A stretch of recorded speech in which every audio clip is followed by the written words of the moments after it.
오늘 우리에게 주시는 주의 말씀은 누가복음 9장 23절에서 27절의 말씀입니다. 다 같이 자리에서 일어나서 우리 함께 봉독하도록 하겠습니다. 또 무리에게 이르시되 아무든지 나를 따라 오려거든 자기를 부인하고 날마다 제 십자가를 지고 나를 따를 것이니라. 누구든지 제 목숨을 구원하고자 하면 잃을 것이요 누구든지 나를 위하여 제 목숨을 잃으면 구원하리라. 사람이 만일 온 천하를 얻고도 자기를 잃든지 빼앗기든지 하면 무엇이 유익하리요? 누구든지 나와 내 말을 부끄러워하면 인자도 자기와 아버지와 거룩한 천사들의 영광으로 올 때에 그 사람을 부끄러워하리라. 내가 참으로 너희에게 이르노니 여기 서 있는 사람 중에 죽기 전에 하나님의 나라를 볼 자들도 있느니라. 아멘. 오늘 우리에게 주시는 주의 말씀입니다. 자리에 앉아주시기 바랍니다. 할렐루야. 하나님의 평안이 오늘 하나님을 예배하는 우리 모두에게 있기를 바랍니다. 하나님의 위로로 우리가 회복되었으면 좋겠고요. 그리고 하나님의 힘으로 세상에서 승리할 수 있는 힘을 얻는 시간, 그 시간이 오늘 예배 시간이기를 축원합니다. 여러분, 고대 시대에는요, 나라들 간의 전쟁이 많았지 않습니까? 그 전쟁이요, 신들의 전쟁이었습니다. 우리가 믿는 신을 앞세우고 신의 이름으로 하는 전쟁이었습니다. 각기 나라들이 믿는 신들이 사람을 통해서 대리전을 한다고 생각을 했어요. 전쟁에 이긴 쪽의 신이 더 강하다고 생각이 되었고, 그 대가로 진 쪽의 신은요, 그 밑으로 들어가는 겁니다. 신들이 싸워가지고 진 신이 그 밑에 있는 신이 되는 거예요. 전쟁에 패배한 나라들의 신전을 허물어 버리고요, 그 자리에 이긴 국가, 승리한 국가의 신전을 짓는 경우가 많았습니다. 패배한 나라의 신을 상징하는 물건을요, 승리한 국가의 신전에다 갖다 놓는 경우도 있었습니다. 성경에서도요, 그 일이 기록되어 있어요. 제사장 엘리의 시대에 홈리와 비드나스 아시죠? 사무엘 시대죠. 그때 그 블레셋과의 전투에서 이스라엘 민족이 집니다. 근데 하필이면 그때 그 법궤를 메고 갔어요. 그 사람들이 신의 이름으로 하니까 신의 법궤, 하나님의 임재를 상징하는 법궤를 메고 나가서 승리를 강구했던 것이죠. 그런데 하필이면 그 전쟁에서 블레셋한테 이스라엘이 패배합니다. 그리고 법궤를 빼앗겼습니다. 이 블레셋 사람들이 그럼 그 법궤를 어떻게 했냐? 자기들의 신인 그 다곤 신전에다가 그 법궤를 갖다 놨습니다. 그리고 또 후대에 가면은 바벨론 왕 느부갓네살 때 예루살렘을 정복을 하죠. 솔로몬이 지은 성전을 느부갓네살이 제일 먼저 허물어 버려요. 왜냐하면 너희의 신은 무력하다, 우리가 이겼다, 그것을 뜻하기 위해서 신전을 먼저 허문 것입니다. 훗날 이제 바벨론 포로기를 지나서 이스라엘 민족이 돌아오죠. 유대인이 돌아와서 거기다 스룹바벨 성전을 짓습니다. 근데 나중에 시간을 좀 더 흘러서 알렉산더 제국이 그 가나안 지방 이스라엘 땅을 정복을 하죠. 근데 그 정복자들이 한 일이 뭐냐면 그 스룹바벨 성전, 하나님을 섬기는 성전에다가 제우스 신상을 갖다 놨어요. 이런 일이 생깁니다. 그 사례는 또 있어요. 조금 더 이제 시대를 땡겨서 지금하고 멀지 않는 시대로 오면, 지금 이스라엘에 가면은 예루살렘 성전이 있던 터가 있죠.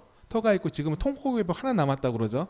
그런데 원래 예루살렘 성전이 있던 그 터에 뭐가 있냐? 이슬람교의 바위 성전이 세워져 있어요. 이 바위 성전이 뭐냐? 이슬람의 창시자 무함마드가 그 돌을 찍고 하늘로 승천했다고 그렇게 얘기하는 전설 같은 이야기가 있습니다. 왜 하필이면 예루살렘 성전에 있던 바위를 받고 올라갔을까요?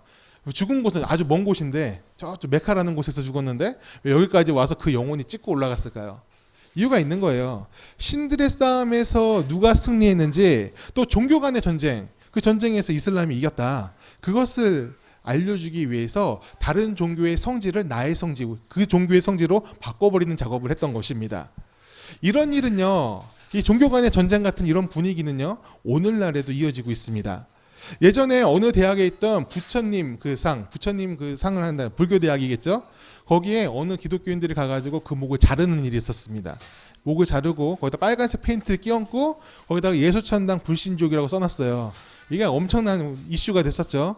그리고 어떤 사람이 불교 사찰 앞에 가가지고 찬양을 하고 통성 기도를 하는, 이 우상들을 무너뜨려 주옵소서 기도하는 일이 있었습니다.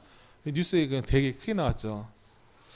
세계에서도 그런 일은 흔히 벌어지고 있습니다. 종교 간의 다툼은 흔한 일입니다.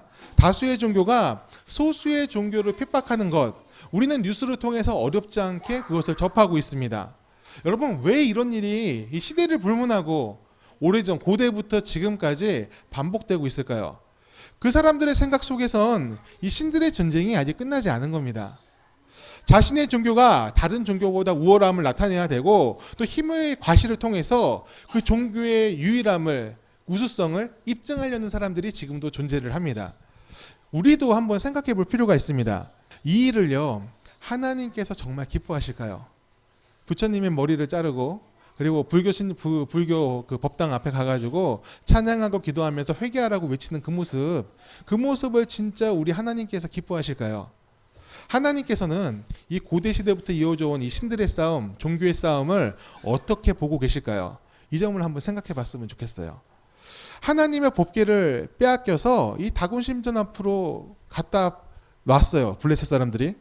그런데 하나님께서는 이 모습을 어떻게 보셨을까요? 부끄럽게 여기셨을까요? 나의 사랑하는 이스라엘 민족이 전쟁을 잘못해가지고 나의 법궤를 뺏겼다. 수치로 생각했을까요? 다곤 신전 밑에 있다고 생각했을까요? 하나님이? 우리 하나님은 그러지 않으셨어요. 오히려 다곤 신상이 망가지는 역사를 만드시죠. 팔다리가 잘리고 그리고 그 다곤 신상이 넘어지도록 만들었다. 성경은 그렇게 기록을 하고 있습니다. 왜 이런 행위를 했느냐? 신들의 전쟁을 통해서 누가 이기든 간에 그것은 우상의 승리가 아니다. 그것을 말씀하고 싶으신 거예요. 이스라엘과의 전쟁에서 이긴 것은 블레셋이었지만 그것은 하나님의 패배가 아니었습니다. 이스라엘의 패역함, 여러분 다 아시지 않습니까? 홈니와 비느하스, 엘리의 두 아들이 얼마나 패역한 짓을 저질렀는지, 그 시대의 이스라엘 민족들이 얼마나 하나님 편에 서지 않고 자기들의 만족을 위해서 살아갔는지 우리는 기록을 통해서 알고 있어요. 그 패역함을 징계하기 위해서 하나님이 블레셋 민족을 사용하신 것이죠. 하나님은 신들의 전쟁이라는 이 사람들의 생각에 전혀 개의치 않으셨습니다. 영향을 안 받으세요. 오히려 자신의 뜻을 드러내는 도구로 이 이민족들을 사용하셨어요. 느부갓네살이 그 모시는 그 신이 대단해서 예루살렘 성전을 무너뜨린 것이 아니지 않습니까? 이스라엘 민족, 유대인들이 패역했기 때문에 하나님이 예레미야를 통해서 그 이스라엘, 유대의 멸망을 예언하셨잖아요. 너희가 다 무너질 것이다. 내가 그렇게 할 것이다. 하나님께서 느부갓네살을 사용하신 것이 뿐인 거예요. 우상이 이긴 것이 아니었습니다. 우리가 관심 써야 할 것은요, 우월한 신을 믿는 것이 아닙니다. 나를 향한 하나님의 뜻, 그것을 우리가 제대로 알고 내가 하나님 앞에 제대로 서 있느냐, 그것이 중요합니다. 여러분, 사람들은요, 왜 우상을 만들까요? 저는 이렇게 생각해요. 불안하기 때문에 그런 것 같아요. 불안해서. 한 치 앞도 알 수 없는 미래에 대한 불안함이 있습니다. 약육강식 같은 세상에서 항상 승리하고 싶은 욕망, 실패를 두려워하는 그 불안함이 내가 원하는 신을 만들어내고 찾고 있는 그런 욕망으로 이어지고 있는 것 같아요. 탐욕으로 이어지고 있는 것 같습니다. 신은 안 믿는데 왜 저는 그렇게 보나요?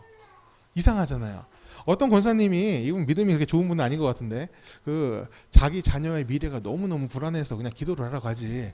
기도하러 안 가고 점집을 찾아갔대요. 근데 그 점장이가 그랬대지 않습니까? 아니, 나보다 더 대단한 신을 모시고 계시면서 왜 나를 찾아오셨냐고 이렇게 얘기를 했대요. 그거 보면서 그 권사님이 그랬대요. 아유, 용하네, 용해. 이랬대요. 이거 바보 같은 소리죠, 이게.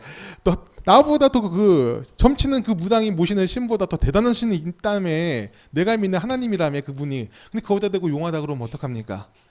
그걸 마음을 치며 회개를 하면서 하나님께 달려가야죠. 그렇게 뜻을 알려주셨는데, 내가 모르니까 저 무당을 통해서라도 얘기하시는 분이 주님이시잖아요. 우상의 목적은요, 무언가 뜻을 이루는 데 있지 않습니다. 왜냐하면 우상은 뜻이 없어요. 우상은요, 사람들이 원하는 것을 이루기 위해서 인위적으로 만들어진 아무것도 아닌 존재일 뿐이에요. 여러분, 바알을 다 아실 거예요. 우상 중에 아주 유명한 우상이죠. 이 바알은요, 농경의 신이에요. 왜 농경의 신이 되었냐? 사람들이 풍족함을 원해서 농경의 신이 된 겁니다. 바알을 그림으로 그린 이제 고대 벽화가 있는데, 거기 보면은 바알은 번개를 들고 있어요. 왜 번개를 들고 있냐? 날씨를 주관한다고 생각하니까. 제일 중요한 건 비를 내려야 되잖아요. 그러니까 바알이 비를 내려준다라고 믿는 거예요. 바알이 비를 내려서가 아닙니다. 사람들이 원하니까 그런 신이 만들어진 거예요. 아스타롯이라는 신을 아실 겁니다. 이 우상이죠. 이 아스타롯은요, 그 벽화를 보면은 인간의 몸 같긴 한데 괴물이에요. 왜냐면 그 여자의 유방이 엄청 많이 달려 있어요. 돼지보다 더 많이 달려 있어. 가득해요, 이 사방으로. 왜 그러냐? 다산의 신이라 생각했기 때문에. 왜 다산의 신이에요? 사람들이 애를 많이 낳아서 노동력이 많아져야지 그 민족이 강해지고 나라가 강해지니까 많이 낳으라고. 사람들의 욕망이에요. 그 욕망을 이루기 위해서 그 신을 만들어낸 겁니다. 사람이 원하는 것을 투사해서 만든 게 우상입니다. 거기에는요 거룩한 뜻이 존재하지가 않습니다. 신이 인간한테 원하는 게 없어요. 교환하고 거래하고 그리고 인간의 네가 원하는 것을 내가 이루어줄게 그런 말만 하는 것이 우상입니다. 그럼 우리 하나님은 어떤 분이십니까? 그런 우상들과는 질적으로 다르신 분이시죠. 인간이 하나님을 원한 것이 아닙니다. 하나님이 인간에게 먼저 오셨어요. 그냥 오신 것이 아니에요. 하나님의 뜻, 하나님이 이 땅에 인간을 창조하시면서 사람을 창조하시면서 계획하신 뜻을 이루기 위해서 우리를 찾아오셨습니다. 사람이 찾지 않으니까 그분이 직접 이 땅에 오셨어요. 그분이 바로 우리 예수님이잖아요. 오늘 본문에서 예수님은요, 자신을 따르기 위한 조건, 너희가 나를 따르기 원한다면 어떻게 해야 된다? 그것을 말씀해 주십니다. 23절, 24절을 우리 같이 읽겠습니다. 23, 24절. 또 우리에게 이르시되 아무든지 나를 따라오려거든 자기를 부인하고 날마다 제 십자가를 지고 나를 따를 것이니라. 누구든지 제 목숨을 구원하고자 하면 잃을 것이요 누구든지 나를 위하여 제 목숨을 잃으면 구원하리라. 아멘. 우리 기독교인들은요 승리라는 단어를 굉장히 중요하게 생각합니다. 여러분 승리 많이 쓰십니까? 이게 입에 잘 안 붙어서 안 쓸 수도 있어요. 근데 저는 목사 한 수 받은 다음부터 이 승리라는 말을 의도적으로 붙이고 다녀요. 군교에 있을 때부터 이제 장병들하고 헤어질 때 자, 한 주 승리하자 하고 이제 헤어졌어요, 항상. 근데 이걸 나중에는 그 부대에 저를 아는 사람들은 저한테 항상 그렇게 인사했어요. 목사님, 한 주 승리하십시오. 이렇게 인사했어요. 처음에는 잘 안 되다가 입에 붙으니까 이제 잘 나오더라고요. 인사하면서도 승리하세요 이렇게 얘기하니까 또 마음도 평안해지더라고요. 승리라는 말은 우리한테 굉장히 중요합니다. 그런데요, 우리가 말하는 이 승리는 무엇일까요? 대개 사람들이 말하는 승리는요, 누군가는 패배시키고 우리가 얻어야 되는 승리를 뜻합니다.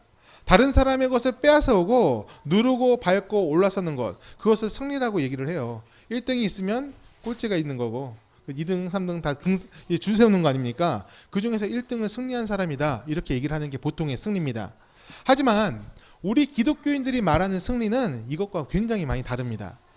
기독교인들이 말하는 승리는요, 단지 이기는 것을 목적으로 삼지 않습니다. 우리가 믿는 예수님, 우리가 그 주님, 우리 예수님을 온전히 따르는 것을 우리는 승리라고 얘기를 합니다. 그런데 이 승리가요 좀 이상해요. 오늘 예수님께서 나를 따르는 것이 이제 승리라고 얘기하셨으니까 어떻게 따라야 된다 이걸 말씀해 주셨는데, 자기를 부인하고 자신의 고난의 십자가를 져야 된다고, 그래야지 너희가 날 따라오고 승리를 얻을 수 있다고 말씀을 하십니다. 그리고 더 결정적인 말씀을 하셨어요. 목숨을 잃어야 된다고 얘기하시는 거예요. 목숨을 잃으면 살 것이다 얘기했잖아요. 먼저 목숨을 내놔야 되는 겁니다. 이것은 세상에서 말하는 승리 공식하고는 완전 다른 겁니다. 다 잃어놓고 승리했다 말하라고 하는 것과 같은 거예요. 이 말씀이 왜 이렇게 됐을까요? 왜 이렇게 들릴까요? 우리한테는 주님이 원하시는 승리하고요, 우리가 원하는 승리는, 인간들이 보통 원하는 승리는 굉장히 다르기 때문에 그렇습니다. 세상 사람들이 원하는 승리, 탐욕과 이기적인 욕망과 이 자신의 욕구와 점철된 그 승리를 우리는 예수 믿는다고 말하면서도 그것을 잘 구별하지 못하고 있는 것 같아요. 많은 것을 누리고 많은 것을 갖고 높이 올라서는 것을 승리라고 말하는 사람들이 굉장히 많이 있습니다. 예전에 어느 장로님이요 아주 기가 막힌 얘기를 하는 걸 제가 들은 적이 있어요. 돈이 많으면 안 되는 것이 없어, 그렇게 얘기하더라고요.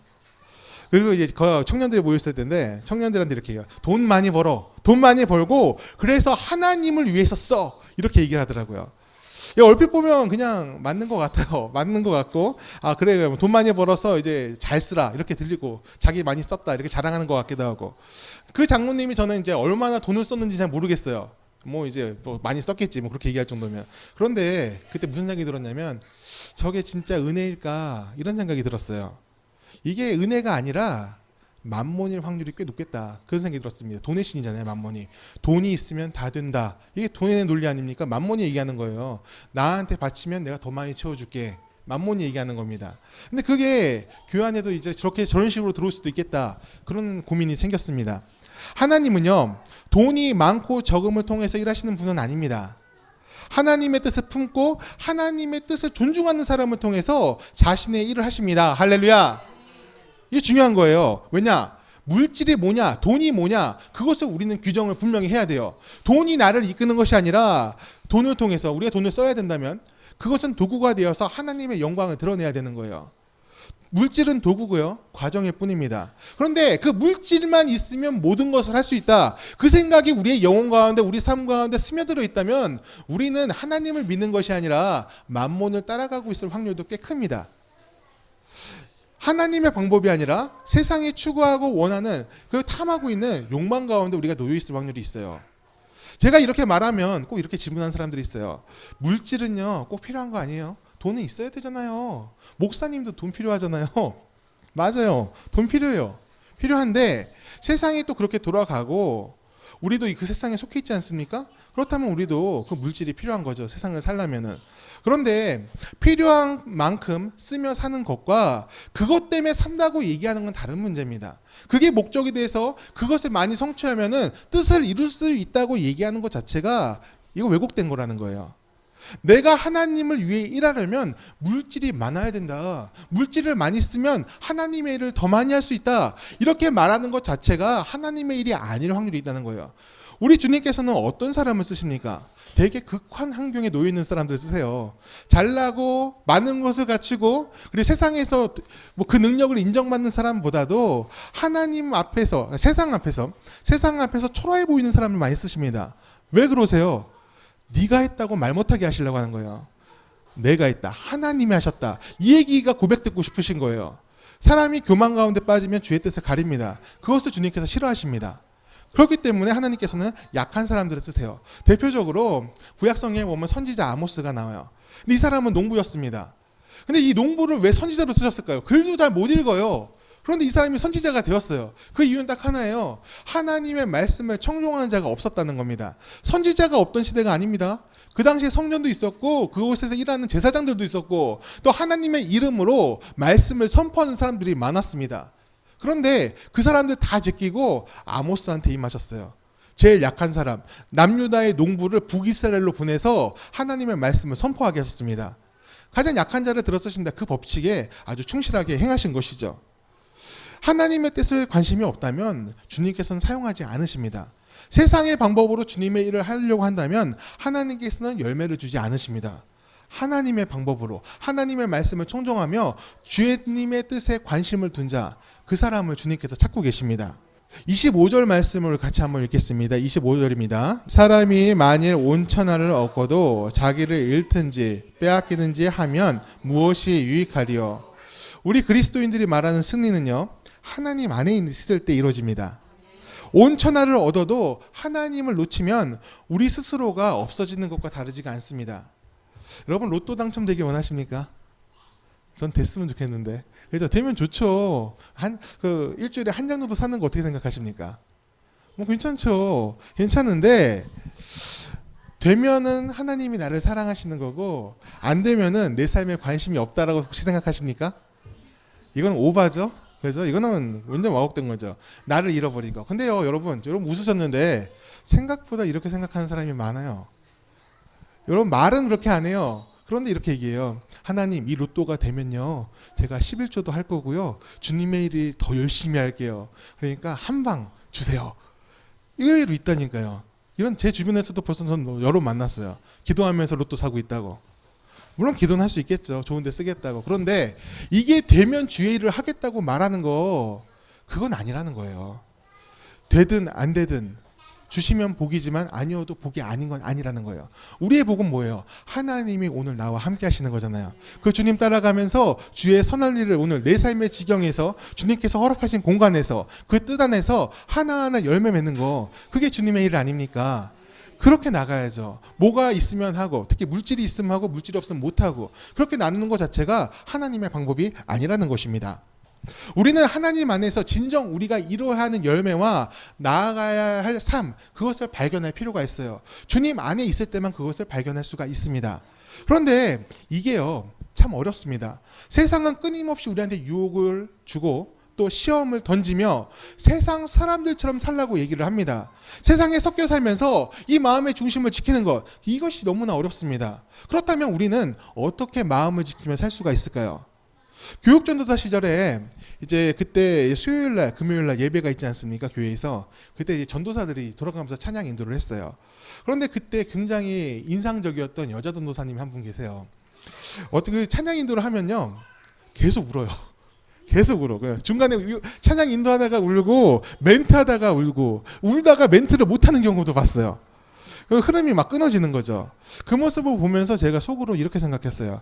아유 왜 자꾸 울어. 그 마음을 좀 다스려야지. 아무리 은혜 받아도 그거 좋지만 그 인도자답게 예비 인도자니까 찬양 인도자니까 좀 적당히 흐름을 생각해야지 자제해야지 이 생각을 했어요. 속으로는 말은 하지 않았는데 속으로는 아직 내공이 부족하네 그러면서 이렇게 속으로는 그렇게 생각했습니다. 그런데요 제가 속으로 생각한 그 마음을 하나님께서 아신 것 같아요. 그 다음 주 찬양 인도 순서가 저였습니다. 저 아직도 그때가 기억나요. 수요 예배였는데 찬양 인도하다가 제가 막 울어버렸어요. 진짜 막 울었어요. 십자가 십자가 내가 처음 볼 때 하는데 눈물이 막 앞을 하면서 꺼이꺼이 막 소리 내면서 울었습니다. 그때 이제 보신 분들 계신데 기억을 못 하시는 것 같아요. 근데 당한 사람은 기억을 해요. 전 그런 적이 없었는데 이 노래도 막히고 멘트도 못하고 이 훌쩍거리는 모습이 보기 좋지 않잖아요. 앞에 서가지고. 근데 그때가 저한테는 충격적인 순간이었어요. 왜냐하면 그 전주에 제가 절에서는 안 되라고 판단을 했거든요. 그런데 그 하나님께서 제 생각을 아시고 그걸 고쳐주신 것 같아요. 저 전도사는 나를 바라보니까 눈물이 나는 거다. 봐라, 너도 마찬가지잖아. 나를 바라보는 것이 곧 승리이고 그게 은혜야. 정해진 임무를 완벽하게 해내고 사람들이 보기 좋게 일처리를 해서 하나님에서 성취하는 방법도 있을 수도 있을 것 같아요. 그런데 진짜 주님께서 원하시는 것은요. 하나님의 만족이 되는 겁니다. 하나님만 바라보면서 하나님의 기쁨이 되는 것, 그것이 우리가 주님께 드려야 될 승리입니다. 주님의 뜻을 품고 주님을 바라보는 것, 우리 삶엔 이것이 필요해요. 어떤 상황 속에서도 하나님을 바라보면서 오늘의 삶을 포기하지 않고 주님을 위해 사는 것, 이것이 바로 우리가 맺어야 되는 승리의 열매인 줄 믿습니다. 제가 또 이제 드라마 얘기를 좀 하고 오늘 마치려고 그래요. 제가 드라마 아주 요즘 열심히 보는 게 있어요. 악귀라는 드라마가 있어요. 아십니까? 이거 보는데 제가 이거 본다고 우리 아는 사모님한테 얘기하니까 깜짝 놀라세요. 그렇게 무서운 걸 어떻게 보냐고. 자기는 그거 보면은 가위 눌리고 막 그런대요. 그래서 나는 뭐 둔해서 괜찮다고 하는데 이게 뭐 영이 순수하고 상관없는 거예요. 드라마는 그냥 드라마일 뿐이에요. 그냥 재밌게 보면 되는 건데 이 드라마 갖고 뭐 이제 뭐 귀신 드라마 본다고 오버 안 했으면 좋겠어. 그런데 이 드라마 보면서요, 제가 또 은혜를 받았어요. 하나님은 드라마의 종류와 상관없이 은혜를 막 주시는 것 같아요. 주시는데 작가한테 은혜를 받았어요. 이 악귀라는 드라마를 쓴 작가가 김은희 작가라는 분이에요. 되게 유명한 사람입니다. 이 사람인데 그 드라마를 보면은 이제 여름 호러물입니다. 호러물. 무서워요. 무섭고 막 깜짝깜짝 놀라는 장면이 있고 전형적인 이제 전설의 고향 현대판 그런 거예요. 그런 건데 모든 사건의 중심에 이제 귀신이 있는 거예요. 악귀가 있어요. 모든 것이 악귀 탓인 것 같아요. 그런데 드라마를 계속 보다 보면은 이 살인을 저지르는 악귀가 문제가 아니에요. 진짜 문제는 따로 있습니다. 그 모든 악의 근원은요. 인간들이 만들어낸 탐욕에서 시작이 됩니다. 탐욕 때문에 사람을 죽임으로 모든 것이 시작됐고 그때 죽은 사람이 악귀가 돼서 그 복수를 하기 위해서 다른 일들을 만들어가는 거예요. 그리고 끝에는 그래요. 모든 일을 저지른 사람은 끝까지 반성하지 않습니다. 계속 더 큰 탐욕을 탐하고 있어요. 내가 많은 것을 갖는 것이 진정한 선이라 생각하고 다른 사람의 희생을 자신의 발판으로 삼고 그리고 그 희생을 위해 자신의 그 탑을 쌓아가는 겁니다. 그걸 김은희 작가가 꼬집고 있어요. 악기가 나쁜 게 아니라 사람이 나쁜 것이다. 그 얘기를 계속하고 있어요. 여러분 우리는요. 탐욕이라는 것에 대해서 한번 생각해 볼 필요가 있습니다. 우리는 탐욕을 멀리하는 삶을 살 수 있겠습니까? 말은 이제 우리가 탐욕을 추구한다고 얘기하지 않겠죠. 하지만 실상은 우리도 탐욕 안에 갇혀서 살고 있진 않은가. 그것을 한번 되돌아볼 필요가 있어요. 나의 만족과 욕구를 위해서 다른 사람의 희생을 모른 척하고 그리고 내가 원하는 것을 이루기 위해서 수단과 방법을 안 가리는 것을 선하다 여기는 자기를 합리화시키는 방법으로 가고 있지 않은가 한번 생각해 볼 필요가 있다는 거예요. 내 삶에 몰입하여 다른 이의 삶을 밟고 있지는 않은지 타인의 희생 위에 나의 업적을 만들려고 하는 것이 아닌지 항상 깨어서 점검해야 합니다. 우리가 깨어있음을 잊는 순간 그 순간이 우리가 악행을 합리화하고 악함을 능력이라 말할 수 있는 시간이 될 거예요. 요즘 교회마다 그 신학생 구하는 게 하늘의 별 따기라고 합니다. 진짜 다 그래요. 신학생이 없어. 그 학부는 전혀 없고요. 대학원생도 구하기 힘들다고 그래요. 교육 전도사가 없고 목사님을 파트타임 전도사처럼 쓰는 교회들도 나타나고 있어요. 왜 이런 일이 생겼을까? 신학생들이 이럽니다. 그냥 교회에서 사역할 안 하고요. 그냥 알바한다고. 이런 얘기를 해요. 교육전도사 안 하고 이렇게 그런다고요. 왜 그러냐? 사례가 너무 적으니까. 이게 표면적인 이유입니다. 표면적이니까 사례가 너무 적다. 알바가 더 많이 본다. 이렇게 얘기를 합니다. 저는요. 이게 신학생들의 자충수라고 생각을 해요. 왜냐면 그 사람들이 목회를 안 할 거면 상관없는데 그 중에는 목회할 사람도 있을 거 아니에요. 그러면은 멀리 보면 그게 손해라는 거예요. 경험부터 마음가짐까지 영혼을 품을 만한 사역자로 훈련받아야 되는데 그 훈련의 시간은 놓치는 거예요. 그러니까 사역하는 걸 너무 가볍게 생각하면 안 되는 겁니다. 그런데요, 또 한 가지가 있어요. 교회들도 한번 생각을 해봐야 돼요. 과연 신학생들을 정당하게 대우하고 있었는가? 한 영혼으로 또 한 지체로 동역자로 제대로 대우하고 있었는가? 생각해 봐야 돼요. 열정이라는 이름으로 이 헌신을 강요하고 있지 않았는가? 승자독식이라는 그 말처럼 힘 있는 자가 모든 것을 갖고 약자를 착취하는 대상으로 이 신학생들을 여기고 있지 않는가? 말은 그렇게 안 하지만 결국 그렇게 하고 있지 않은가? 생각해 봐야 돼요. 너희도 고생하면 나처럼 될 수 있어. 그리고 지금은 훈련 받는 거야. 그러니까 훈련은 힘들게 하는 거야. 그러면서 자기는 편한데 그 밑에 있는 신학생들을 불편하게 하고 있지 않았는가? 그 한번 생각해 볼 필요가 있다고요. 이런 말로 가스라이팅을 하면서 그들의 헌신, 약자들의 헌신을 이용하고 있는 것이 교회가 아니었는가? 전 이런 생각을 좀 요즘 하고 있습니다. 여러분, 우리의 예수님은요, 군림하는 분은 아니셨습니다. 가장 낮은 곳으로 오셨고 상처 입은 사람들을 먼저 찾아가셨죠. 그리고 스스로 섬김의 본이 되어 주셨어요. 그분이 우리 예수님입니다. 우리는 이 예수님을 부끄러워하지 않아야 됩니다. 낮은 곳으로 가신 주님을 부끄러워하면 안 돼요. 예수님을 부끄러워하면 예수님도 우리를 부끄러워하실 거예요. 우리는 부끄러운 제자가 되면 안 됩니다. 우리가 부끄러운 제자들이 안 되는 길은요, 우리가 예수님처럼 사는 거예요. 마음으로 사람을 대하고 위로함으로 사람을 섬기고, 예수님이 제자들을 대하실 때 존중함이 있었어요. 그 제자들을 함부로 대하지 않으시고 하나하나 가르쳐 주셨고, 그리고 인도해 주셨고, 먼저 그 길을 가셨습니다. 나중에는 그들의 발도 닦아주시고, 그들이 십자가 위의 삶 어떻게 살지도 걱정하시면서 기도하셨어요. 그게 우리의 주님이셨습니다. 우리는 그 주님의 예를 따라서 세상을 섬기며 지체를 섬기며 가장 낮은 곳으로 그 믿음의 눈을 향하며 살아야 될 줄 믿습니다. 예수님은요, 제자들에게 자신이 오는 것을 죽기 전에 볼 자도 있다고 말씀하셨어요. 근데 이게 이루어졌나요? 안 이루어졌나요? 말씀 그대로 보면 이루어지지 않았어요. 제자들이 전부 다 죽을 때까지 예수님은 오지 않으셨습니다. 그러면 예수님께서 거짓말을 하신 것인가요?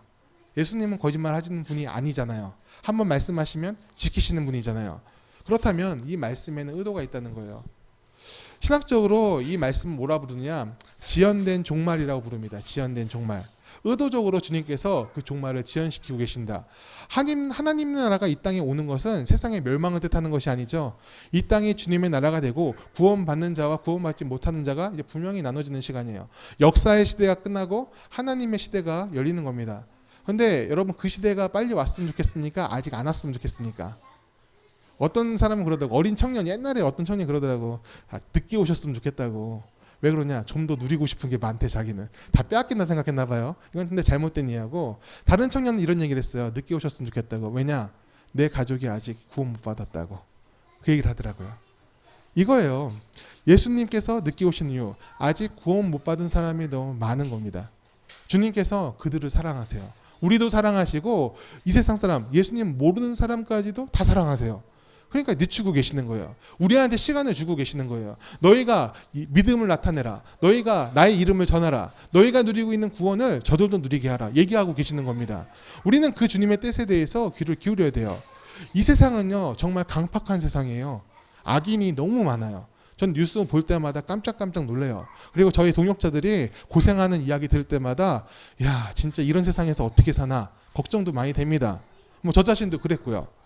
그 가운데서 정말 믿음을 지키며 살기 힘들고 상처받는 경우가 많이 있습니다. 하지만 그럴지라도, 우리가 상처투성이가 될지라도 우리가 예수님을 바라보면서 믿음의 길을 온전히 걷기를 바랍니다. 하나님의 형상을 지키면서 우리가 지어야 되는 그 십자가를 지고 하나님의 승리를 이루는 믿음의 삶을 살 수 있기를 간절히 축원합니다. 오늘 시간 우리가 모든 상황 속에서 주를 바라볼지라 찬양할지라, 이 찬양 같이 부를 텐데요. 이 찬양 부르면서 우리 믿음을 아버지께 올려드리고 아버지의 강함이 나의 강함이 되게 하여 주옵소서. 어떤 상황 가운데서도 내가 십자가의 길을 걸으면서 예수님 닮은 삶, 예수님이 기뻐하는 삶, 그 삶 걷도록 인도해 주세요. 나의 삶을 지켜주세요. 그렇게 우리 기도했으면 좋겠습니다. 다 같이 찬양하겠습니다. 모든 상황 속에서 주를 찬양하지라.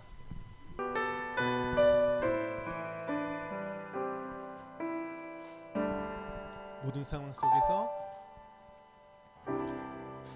모든 상황 속에서 주는 찬양할지라.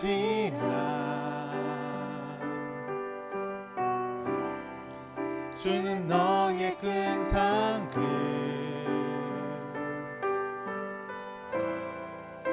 큰 도움이시라.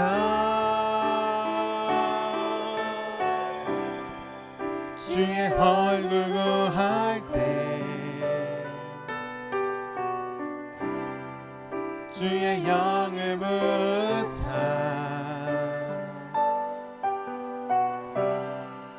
크신 사랑 안에서 주를 보게 하소서.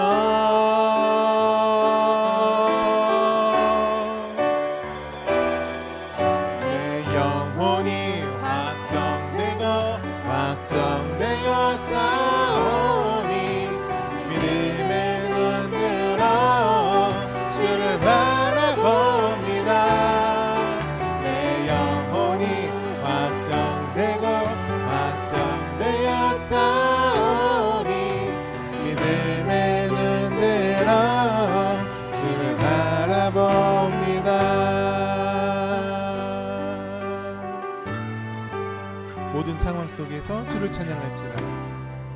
모든 상황 속에서 주를 찬양할지라.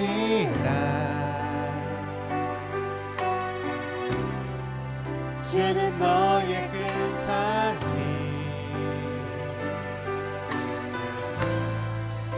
큰 도움이시라.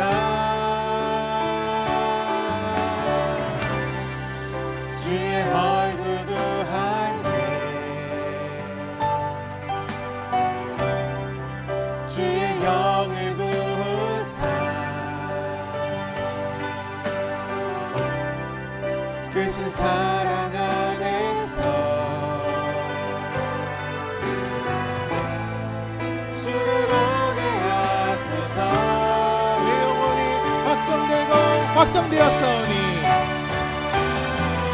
내 영혼이 확정되고 확정되었사오니 영혼이 확정되고 확정되었사오니 믿음의 눈으로 주를 바라봅니다. 내 영혼이 확정되고 확정되었사오니 믿음의 눈으로 주를 바라보. 주를 찬양할 때 주의 나라 이미 주를 찬양할 때 주의 나라 힘이 임했네. 주의 영원한 나라 오게 하소서.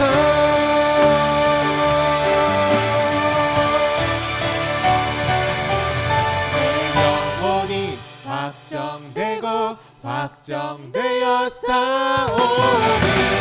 믿음의 눈으로 바라봅니다. 내 영혼이 확정되고